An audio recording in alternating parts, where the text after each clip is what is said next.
Hello and welcome to Check 1 2, where we give you the lowdown on testicular cancer by speaking to survivors, advocates and supporters of testicular cancer awareness. And we do it here at the world famous podcast studio Glasgow. Today we're honoured to have Bryan Easson, the head coach of Scotland Women's Rugby, with us. Bryan's not only made significant strides in the world of rugby, but has also faced and overcome a personal battle with testicular cancer. In this episode, we'll explore his inspiring journey, the lessons he's learned along the way, and how experiences have shaped his approach to life and coaching. Ladies and gentlemen, Bryan Easson.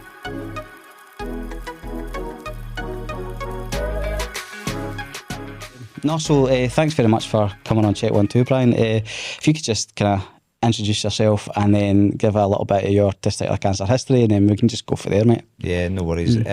Thanks for having me. It was really good to be here because it's this just to discuss this subject is pretty close to my heart. Bryan Easson. I had testicular cancer. God, it shows my age now. I don't really want to say it, but I had 25 years ago, believe it or not, when I was driving through here. It wasn't until then that I kind of realised how long ago it was. I was a professional rugby player. Was down playing in Exeter Chiefs, and it was just one of those things that comes on top of you at the same time that I was having back surgery. So it was it was a perfect, well, I was about to say a perfect storm. I'm not sure it's a perfect storm. I'm not sure the other phrase you would use, but yeah, it's been a long kind of road to get here, 25 years, but you know, just talking about it to people, kind of doing some whatever charity work you can do and everything. It's because it's such a powerful thing that you guys are doing with Cahonas, but yeah, that's a kind of whirlwind stop, but I'm sure we'll talk a bit more. Yeah. So see, obviously, one of the symptoms of testicular cancer can be back pain and things like that. Was that related to your back surgery anyway? Was that through just normal rugby injury? It was a bit. It's funny because it's not until you do discuss it, and I've had that asked to me a few times. Was that a symptom? But at the time, I had real disc problems. I was just playing rugby. I'm not the biggest man in the world. 25 years ago, as a professional rugby player, the science wasn't quite the same as it is now. So we just battered each other every single day, and there wasn't the rest period and stuff. So I think that was a lot to do with rugby, but I was in a lot of pain. My back was in pain, but I just assumed it was to do with my back. So the back surgery was all around the same time, and then I was playing a game. I was playing for Exeter against Worcester Warriors at Worcester, and I remember getting this real bad kick right in the nuts. And it was one of those. As a man, we all know what that's like. It was just excruciating. It's worse than childbirth, isn't it? I've never said that, Ollie. My wife will kill me for that. But it was one of those ones that I suppose you do tell your wife or whoever it is. Oh, when a man gets kicked there, it's the worst pain. It is but it always takes 4 or 5 seconds. I remember it and it bending over, and it wasn't until the next day I remember going to Exeter, and again being lucky, being a professional rugby player, I was able to go to the club, and we had a really good doctor at the time, a guy called Dr. Adrian Harris, who's still there, and I remember going to him because I woke up and my testicle was the size of this microphone, and it was like, and I thought there's something not right. Had kind of had a feel around it, and then there was a lump as well, but that again didn't cross my mind. Again, thought it was a rugby injury. Had the ultrasound, so we got taken into hospital. Had the ultrasound on the Sunday, and then Monday I was taken in to the hospital to speak to the oncologist, who then told me I had cancer, and then I had surgery within a day. Right, so as quick as that, that kind of, and you didn't get any chemo. No, along with that. That was just one of those. It's funny how you can look at these things as being I suppose I used the phrase perfect storm, or probably was lucky that I got that kick. Probably was lucky that I was a rugby player. Probably was lucky that I was able to get that ultrasound done so quickly. So the fact that I was able to get caught so quickly and have the surgery within that space of time was probably a stroke of luck. Yeah. It's funny. It's when when you and I've spoken on email a few times, and it gets your mind going, and you start to think around it again, and I keep asking myself, did I feel a lump prior to it? And I've got this thing in my head that I maybe did, but as a typical bloke, I kind of put it to the side and thought, it's nothing really there. There's nothing to worry about, and probably didn't speak to anybody at the time. And then to have that injury was a stroke of luck. Yeah. Because who knows what could have happened. And I think as well, you look at, we kind of spoke about just like before we came on, like 25 years ago, you didn't have social media, you didn't have the information out there that it was. And, you know, it's difficult even within this current like environment where the information is so accessible. The fact that, you know, you maybe, you know, felt that lump at that time probably didn't even cross your mind, because, you know, how spoken about was testicular cancer, you know, 25 years ago, it just wasn't, you know. It wasn't. And it's, again, it's not until you kind of, I suppose it brings it back to the forefront of your mind around it, and you feel a lump, you go, I don't know what that is. There was no information, nothing around it.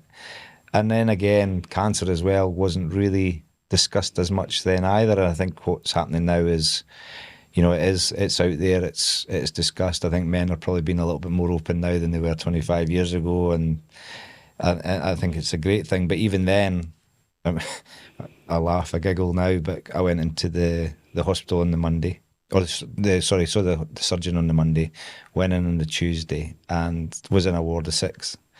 Mm-hmm. And again, I had just blocked it from my mind. I just said, right, I'm going to go in for surgery. I'll be fine. I'll get back playing.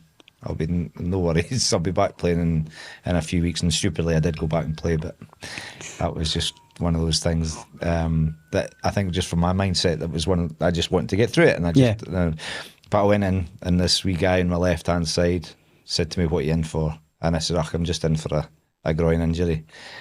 And you could see him looking at me. He said, "You're lying, you bugger," you know. But anyway, just as I said that, I thought, I'm kind of lying to this guy. I'm trying to hide it. The surgeon walked in and he says, "Right, Mr. Easson, we're going to take your testicle out from here." And I thought, right, okay, thank you. But it was sitting in a ward of 6. There was a guy across from me. Had the curtains taken round, and obviously he was getting told some bad news. And you know, when you're 24, 25, going into that, it's a bit of an eye opener. But I'm so glad I got caught so early, and then, you know, I'm able to tell the story. Yeah. And how was like when you had that and you were told, yep, it's definitely going to be testicular cancer? Was it easy to talk to your teammates at that time and speak to the club, or did you not say anything? Nah. Hindsight's a wonderful thing, and I wish I'd been able to do that, but a typical bloke, I kind of bottled it up. I don't think I even told anybody. I think I just kind of dealt with it myself and got on with it. I think, it's just one of those things, isn't it? I think I took in a book and read a book, went in, got the surgery, and then I can't even remember how long I was in for. And then probably didn't listen to anybody, and I went back playing pretty quickly, which then probably didn't help the way I was kind of running, and my back probably played out from there as well. But I think I wanted to fight it, and I just said, right, no matter what it is, I'm going for it, and I'm just going to do whatever I can and get back to full health. I suppose being that young as well, you know, and playing professional rugby, you know, you're just going, nah, I can just knuckle down and you know, that fitness will kind of take me through, you know, and you forget that you've had like a massive surgery as well. It's not like, I don't know how yours, but it's like I had the kind of inguinal, so it was like just a straight down line for there, so it was the same for yourself. So exactly the same. Yeah, so they're cutting through all that. You know, mine is more blubber than abs, but they're cutting through. But like, again, it's like, I didn't even ask. Yeah, I didn't even, because they asked, would you like a prosthetic or whatever they called it at the time. I went, nah, it's fine. And then I didn't even ask, and then it wasn't until I came out and stitches were up there, and I'm going, I thought you were taking one of my testicles off. I don't know what was in my head, because I wasn't listening to the surgeon before I went in. And it is quite serious surgery. You forget how serious it is, and hence the reason I want to do these chats, because I think it probably, typical blokes, we probably still do shut our minds off to it, and and think it will never happen to us. And you know, if it can allow one person to just check themselves in the shower or the bath, and you think you've got something, go and get something seen about it. Yeah, and I think it's like it does fall into that typical bloke mentality as well. Because I mean, I done the same at the time where I was going through my treatment. I joined a local gym, and it must have been during my chemo that I joined it, because I remember going back to it, and the picture they had of me, I had no hair, you know, so I was obviously going through chemo. But I remember my wife. I was going through it now, wouldn't you? I was the witness, yeah, man. But I remember like going to a class with my wife, and the instructor had said, you know, have you got any injuries? And I'm looking around, no. I think I'd only been like 10 weeks out for having this surgery. And I got about halfway through it and went, oh, I'm really sore. And then I realised, and it got excruciating. And then I said to the instructor, I went, have you had an operation? And she's like, why are you here? But it's that typical like mentality that you just want to try and get over it, get fit again, you know. And it was kind of typical male ego, I suppose, more than anything. And I still probably a wee bit like that as well. I mean, even now, I've still, like, I've had stuff in my head. I've had bits taken out, and Carolyn, my partner, she's brilliant. She's the one that kind of drives me to do it, and, you know, allows me, you know, make sure I'm checking myself over, because again, even though I've had little bits, and I still, it's just a cut, or it's something else, or I still, even though I've gone through this, I still probably have that male mentality of going, everything will be fine. And you know, when you asked the question earlier on, did you speak to anybody about it? And I think at 25, I don't think I did. And I think it's really important to speak to people about anything that you've got, any ailment, because we do kind of shut ourselves off. We do kind of bury our heads in the sand, and unless you've got somebody, Callan will remind me saying it, nagging you and pushing you, I probably wouldn't have had other things checked over. And it's typical bloke. And with your follow up, you know, I'm just trying to talk about the differences then and now. You know, after you had your surgery, what was your kind of your follow up with that? Was it just that's you're done, catch you later? Pretty much. Right. Bloods taken, regular bloods. I think it started off bloods being monthly. Right. I think that was for 6 months. So it was monthly bloods. And then it was, right, okay, that's you done 6 months of monthly bloods, everything's fine.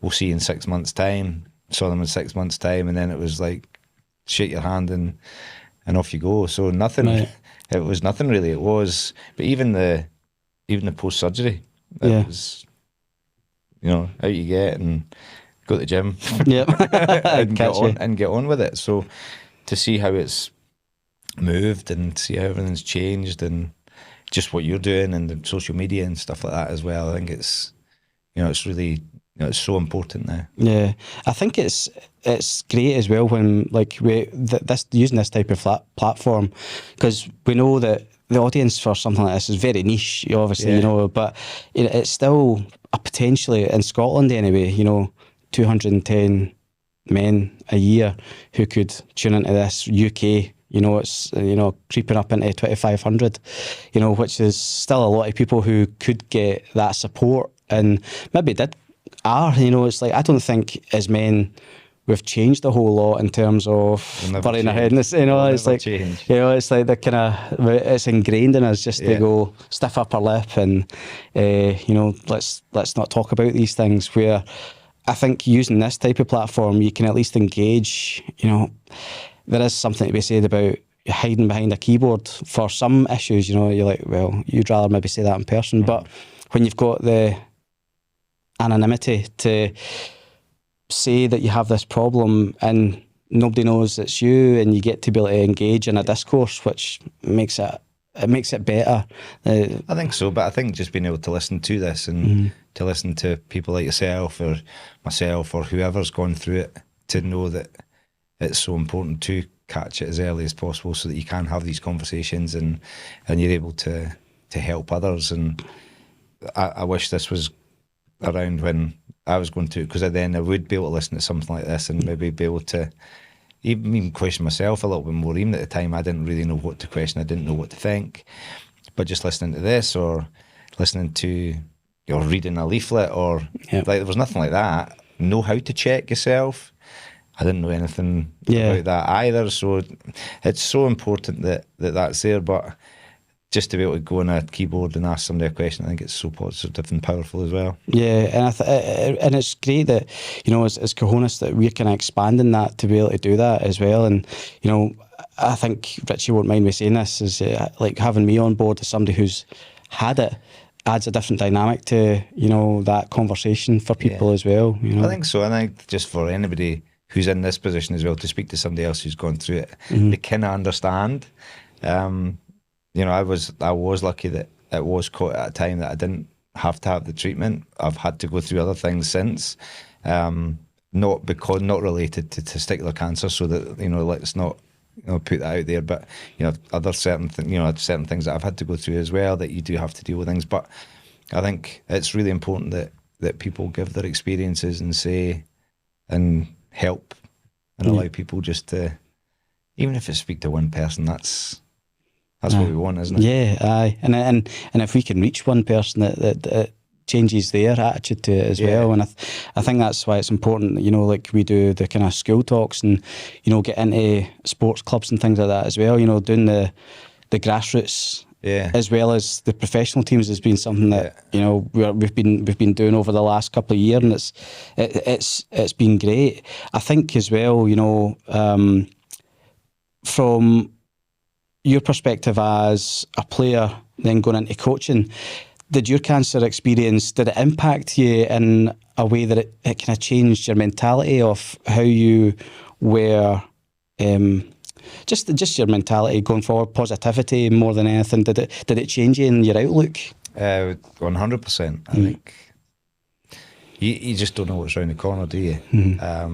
So from a coaching, from a playing point of view, it probably didn't really change, because it was just like, as I said, it was one of those times in my life that it was just, you couldn't write it. You know, it was testicular cancer plus double back surgery, which then meant I had to stop playing. So at that time in my life, it was, you can imagine, you'd kind of think, bang, you've walked into a brick wall, and, you know what. But then I was lucky enough to go into the coaching world, and, you know, I've had 25 years of experience of coaching, and I think it probably does change me in terms of what, it's a privilege to be involved in the position I'm in terms of my job, but the players that I coach, whether it be, you know, when I was coming through the coaching ranks, whether I was running the academy for Scottish Rugby, I did a lot of these talks to the young players in the academies, and I work with the Scotland women's team. The privilege that they have to play for your country, whether it be in Six Nations or World Cups or whatever, you've got to play every game like it's your last. And it's the way I suppose I live my life a little bit as well, is that you just don't know what's around the corner. So my positivity is around, nope, I'm going after everything, and I'm going to push on. And that's not because you think the worst is going to happen. It's just because you've gone through something and you say, right, I never want that to happen again, so I'm just going to be really positive in everything I do. So yeah, glass is pretty half full most of the time. Sometimes coaching, it can be half empty. But I think, though, having that and like that positive mentality, and when you're speaking, you know, like the probably hundreds of young men and women that you've dealt with throughout your coaching career has been, you know, and if you've got that positive impact to push on and say, like, listen, you know, I think that's a great thing. Yeah, you know, like, I think people will look at like sports people and go, oh, they've got this life of Riley, but actually, like, it's a short window of time, your playing career, you know, and to try and get, you know, essentially these kids to soak up every second of it must be hard. But if you've got that positive mentality, and I think it is, and then that's the way you've got to look at it, is that, you know, everything we do in life, you've got an opportunity, whether it's coaching, playing, doing podcasts, business, being at school, exams, or whatever. You know, you give it your best, because, you know, it is, you could make your life what you want to make out of life. But then round the corner, you may have something that, you know, it's a setback. And the way I looked at this was, it's a setback, but then let's look at what's next, and to be able to have conversations with people to push them on to be the best they can be, whilst also making them aware of things that can maybe help them, and check yourself, and making sure, like we, for example, we have, even in the Scotland women's team at the moment, there are projects that they're doing around, the bras that they wear because of the contact, which then helps them in terms of breast cancer and all these kind of things as well. So it's been able to for me, as the lead of the programme, to back those projects, to make sure that those projects, although it helps them as rugby players, it also helps their health. So everything has that kind of working health alongside it.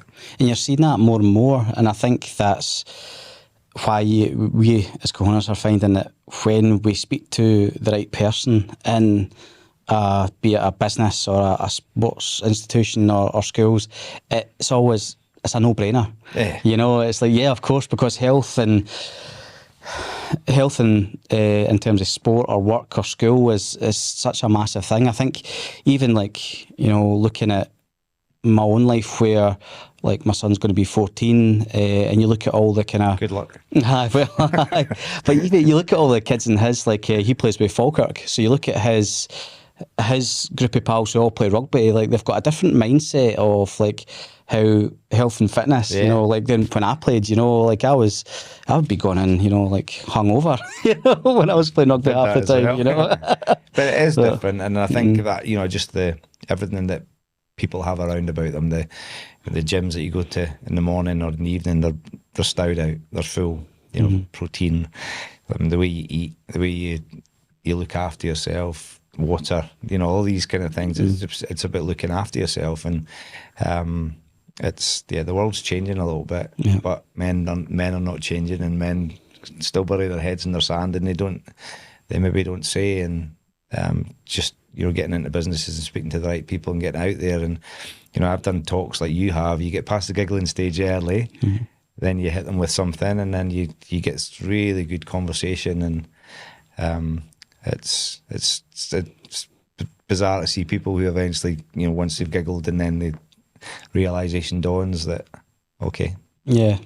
And I think that's the important thing to see as well. And when we do schools, for example, there is always that giggling stage at the start. But I think, I always say kids, but they're not kids. These young adults are, who we're speaking to, are more engaged with health topics than I ever would have been at that age. It's like you can see this change in this level of maturity. And I think as Cahonas, if we can normalise these types of conversations, hopefully it does change the way that men think, going forward. Hopefully, like my laddie's age group, and they'll not be quite as standoffish or bury their head in the sand as you and I were. I think that's the biggest thing that we have to try and battle is that stigma, and using a platform like this, and having we've had Xander Ferguson on, and he's actually one of our ambassadors as well.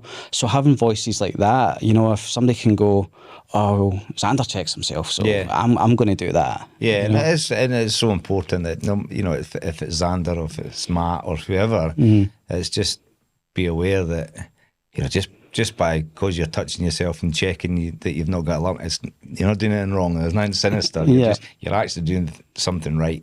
You're checking, making sure that you understand how to check, what it is. And if there is something there's nothing wrong with saying to somebody, what do you think? Go for an ultrasound, go and speak to a doctor, because they've gone past the giggling stage lots of years ago. They're not bothered. They're genuinely there to help. And, it might be that, because again, with men, we'd probably rather speak to a man than a woman. And, I think it's really important that, two men sitting here, if somebody was to say to me, what do you think in terms of should I go and speak to somebody, I'd go and help them, or I'd go and, give them a leaflet and say, look, that's how you check or whatever, because don't hide it. Yeah, because I think that's the biggest scary thing as well, isn't it? Even like me when I was, 30, when I got mine, I was still terrified to go to the doctors, thinking, oh, I've got to go in and drop my trousers. And it's trying to encourage people to go, no, honestly, like these doctors, I've seen everything. They don't, everything and more. And if they're your family GP, they've seen it when you were wee. Yeah, So. well, that's it. Yeah, and it's nothing to be embarrassed about. It's genuinely just go and get it seen, go and speak to somebody, have a word with someone, and check and listen to these podcasts and understand that everybody's just normal people, just trying to hand on a little bit of experience that, okay, at the time wasn't a great experience, but now to be able to pass on these experiences, to say that we can laugh about it now. Yeah, that's the thing. We can laugh about it now, but I remember at 25, I wasn't laughing because it's embarrassing at that time. Yeah, but it's not. You look back at it, it's actually not. Nobody cares. And at 25, and you're going through that in a period of time where there isn't all that information and there isn't that outlet. Obviously you had other injuries as well. How did that impact you mentally going forward? Like, did you have that period of kind of like downness? I know you came through that with that positivity, but was there an element of kind of feeling?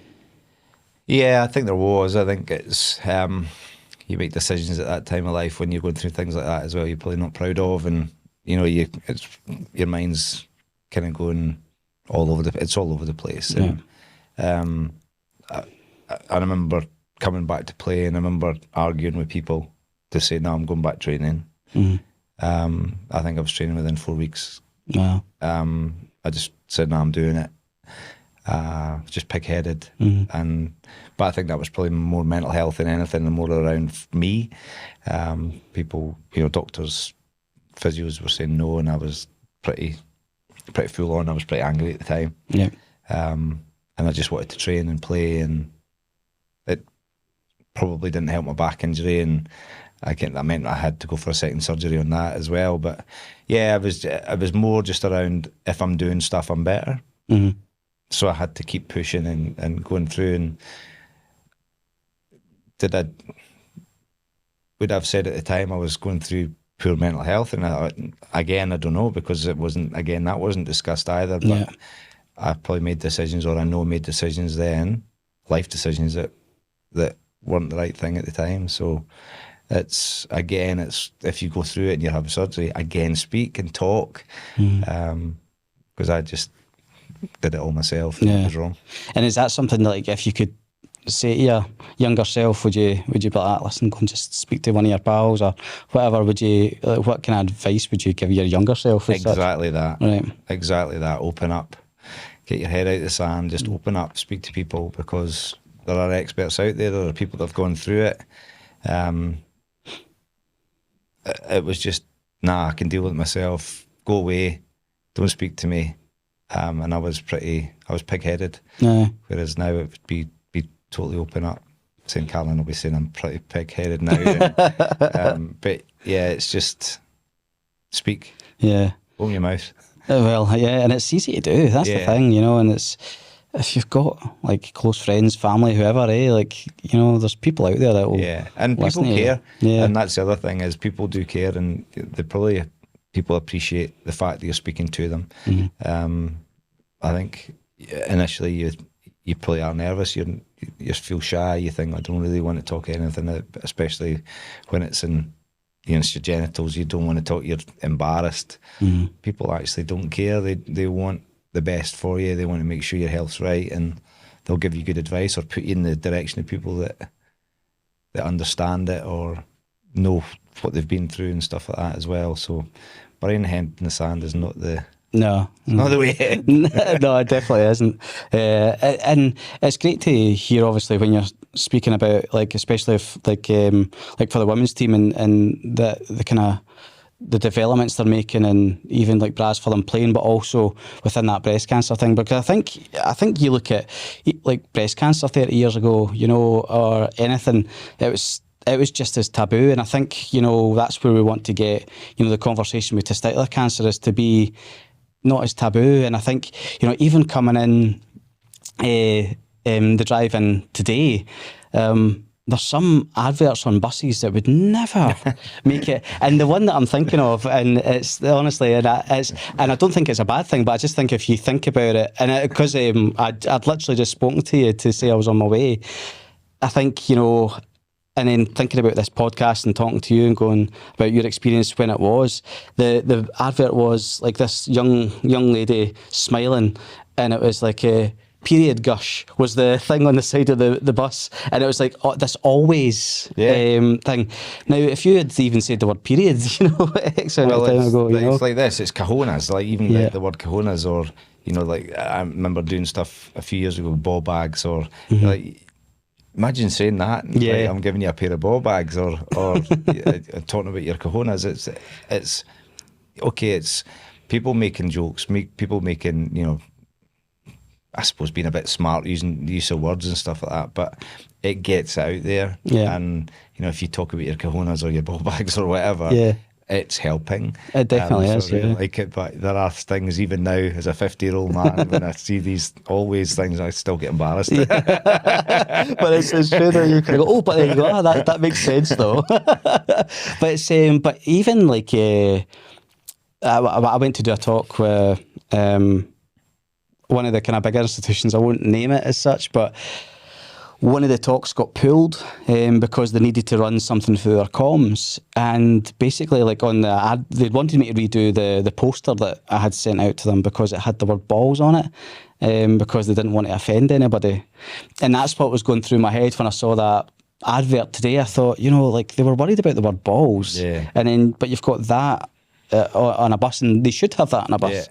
But it's just that there does seem to be this, I don't know, this stuckness around testicular health. You know, there's a stigma around whether it's testicular health or breast cancer. There is still a stigma around it. And I think there's still this concern that people don't want to talk about because it's your genitals or it's your breasts. It's like we talk about everything in the world now. I mean, generally, like the word balls is just a slang word for your testicles. You know, Cahonas is a slang word, and it's the reason it's in there is to make it easier for people to talk about it. Yeah, like a young 14-year-old won't talk about the testicles; will talk about the balls. Yeah, and that, you know, so it's if it's check your balls or check your Cahonas or check your testicles, it's. I don't care what the word is, as long as people are actually checking, and as long because. You know, what's more important, health or a word or offending somebody? Exactly, and for me, it's if go down to 14, like from a coaching point of view, it's really weird how I'm using this as an analogy, but from a coach, you've got to change with the times, because now I coach, you know, young players who are 18, 19 to 30. You've got to coach to the way they learn and the way they go through social media and stuff like that, and the words that they use. It's the same as this. I might be a 50-year-old man, and maybe I don't want to, you know, maybe balls and all that kind of stuff is what the youngsters use, the words that they use, and that's how they learn. And it's not about offending anybody. It's actually just about health. Yeah, and it's that weird professionalism, I think, that can sometimes happen in like big industry. Yeah. You know, like you have to be professional at your work, but there's a line that it's like, okay, but there's this line here where you kind of need to cross that a little bit, because it's the only way to get through to people. And I don't mean this kind of disrespectfully, but it's like when you've got like guys who are typical West of Scotland, hard-working men, you know, like you say, they're not going to talk about their testicles. You know, it's my balls, my gillies, my nads. And it makes no sense to have words that are taboo now, you know. I don't think you can be taboo around a subject like this. Yeah. You can't be. And it's, because it's, whether we like it or not, it can be life or death. And you want to make sure that you get that message out there, no matter what way it is. Yeah. And if it means, you know, us talking about balls or whatever, if it means one person checks, that's the way it should be. And, you know, forget I know it's political correctness, but sometimes you got to forget that. Yeah. And I think as well, you know, you from a coaching point of view and where you coach, you know, you'll have seen quite a vast change in how not just like physical health, but mental health is looked after for players, you know, and your time with SRU. Is that something that that you actively put yourself involved with for yourself and your players as well. Oh yeah, for my players and my management as well. Right. I mean, it's so important, and because there's a lot of pressure in sport, there's a lot of pressure in business, a lot of pressure in health, and I think understanding mental health and just understanding of mental health is so vitally important, because it's how we all function, isn't it? Yeah. And it's, I suppose it's another taboo subject, but around, it's whether it's suicide, men's suicide and stuff. It comes back to speaking. Yeah. It comes back to just being honest and speaking to people. And so we work really closely with whether it's sports psychologists or clinical psychologists or just allowing people to talk. We have a performance manager who we want to understand how players think. We want to understand how they are. So we'll do daily monitoring. So we'll monitor their sleep, and so but within that, and it's sport, but there are questions around that. Have you anything you want to add? So it may be, if it was in a men's game, I think I've got a lump. You're able to write it down. You'll be able to see a doctor. So we're aware of all these little things, and that's sport. Maybe you can do that in business as well.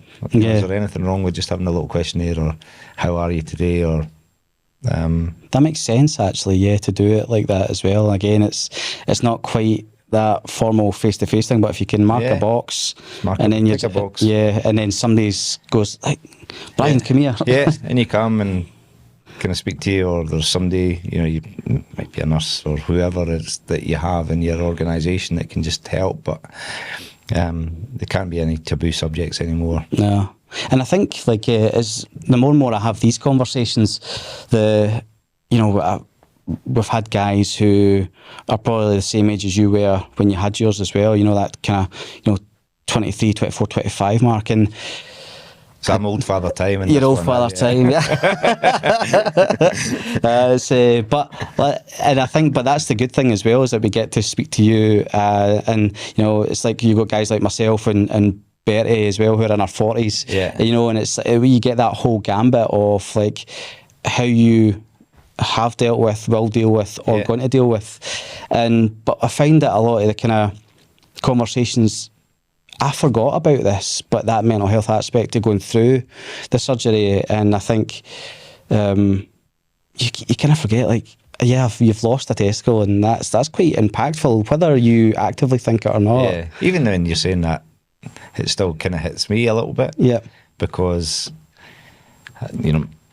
mentally, we talked about mental health, and you asked me how I didn't feel at the time I had any issues, but I suppose the more you think about it, you think, well, maybe I did. Yeah. I've lost a testicle, didn't really talk to anybody. How was it? It is impactful. It's really impactful, whether you're 25, young man like you at 40, old man like me at 50.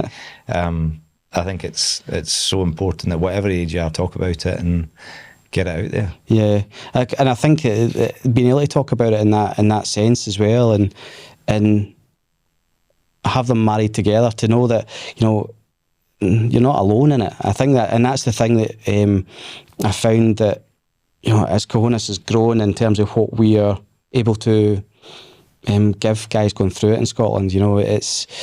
You're finding more and more the mental health thing of it. It's the loneliness is the thing, and weirdly, and I think I've said this to you when we're coming up here, that there seems to be this really great engagement from rugby guys. I think you're probably the fifth or sixth guy who, has played rugby that has sat in that chair and is open now to speaking about your experience. And I think, and it's. I've had a bit of feedback from a mother out in Canada who her laddies just went through it, and she watched it, and she found that these big, as she put it, these big burly Scotsman rugby players, able to be so open. And I just wonder, is just within your experience, out with, I know you didn't talk about that situation, but is there that kind of difference between rugby players and other sportsmen? Because you do seem to kind of have this almost unique camaraderie as rugby players. We're pretty open. We're pretty honest people.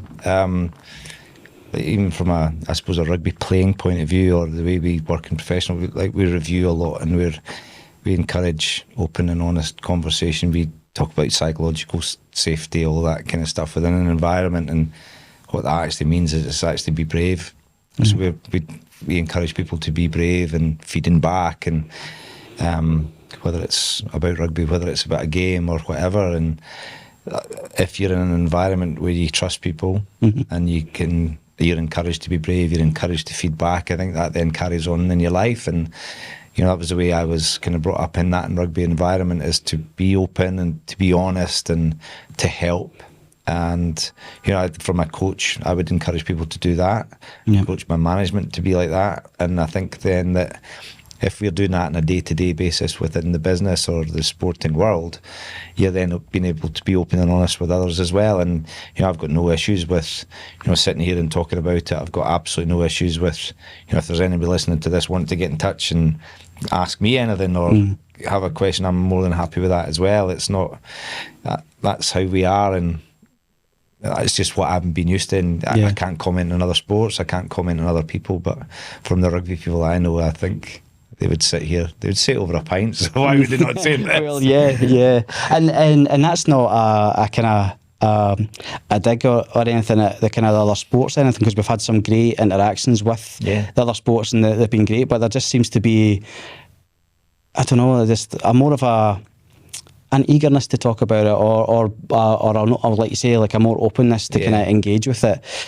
But again, when you go down the professional route, you're still dealing with young men, and I think, it wasn't until recently I was thinking about one of the kind of videos that we had done, and you're going, oh yeah, they're just young men, it's like they're not even out their 20s yet, and you kind of forget that we're putting them on the spot with this camera in their face saying, like, what did you think of that testicular cancer talk? I know.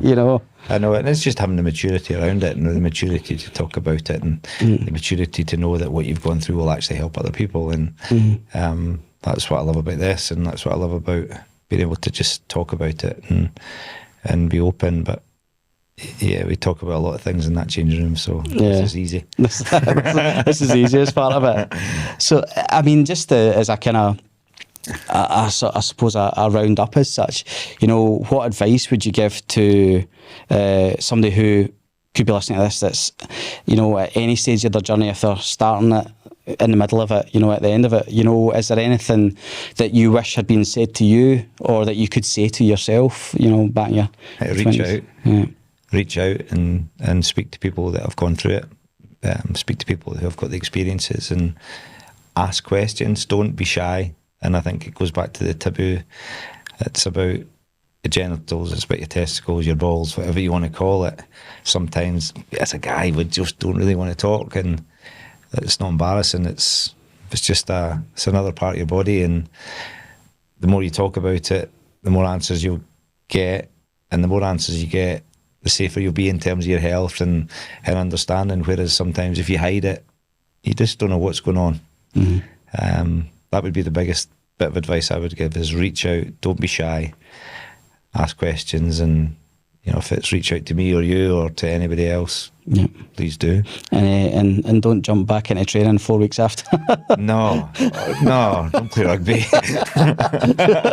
Just don't go out and play rugby after it. Listen to people, just take advice, and when people give advice, and that's the other thing, is people give advice for the better of you. It's not for, as I think I used it earlier on, it's not to nag you.